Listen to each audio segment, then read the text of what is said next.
कर देंगे। तो इस तरह से हमें यहाँ पर दो राइट ट्रायंगल्स दिख रहे हैं। अब हम इन दोनों राइट ट्रायंगल्स को कंग्रुएंट शो करेंगे। सबसे पहले let us join O and OB. Now in triangle OLA and OLB we have OA equal to OB, OA equal to OB इन दोनों ट्रायंगल में, क्योंकि दोनों सेम ही सर्किल के रेडियस हैं तो दोनों इक्वल होंगे, radius of the same circle. तो O इक्वल टू OB हमने प्रूव कर दिया। आगे कॉमन है लाइन OL जो दोनों ट्रायंगल के लिए है, तो वो तो ऑब्वियसली इक्वल होगा ही, OL equal to OL common है। साथ ही हमें ये भी पता है कि किसी भी कोड पे अगर सेंटर से आती हुई लाइन उस कोड को बाइसेक्ट कर रही है तो वो परपेंडिकुलर होगा। इट मीन्स के यहाँ पर जो दो एंगल बन रहे हैं OLA OLB ये दोनों ही राइट एंगल्स हैं, तो वो दोनों भी इक्वल हो गए।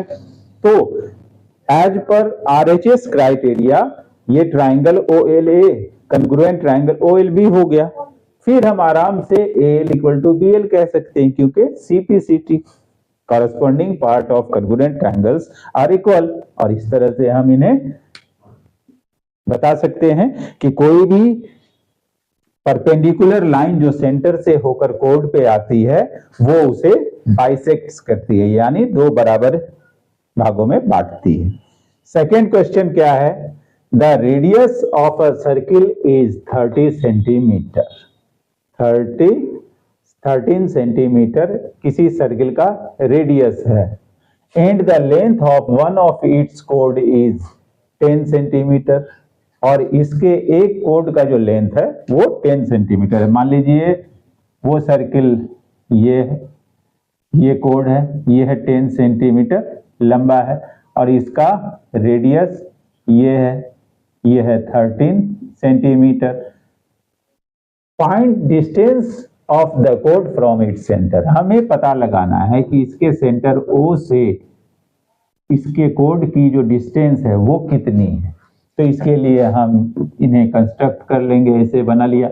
अब हमें मिल गया right triangle.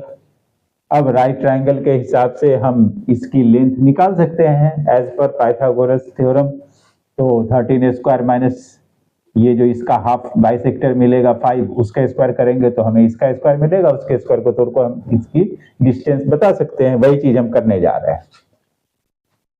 OA equal to given that OA equal to 13 centimetre, AB equal to 10 centimetre. अब क्योंकि OL बाइसेक्ट कर रहा है AB को जो कि 10 सेंटीमीटर है,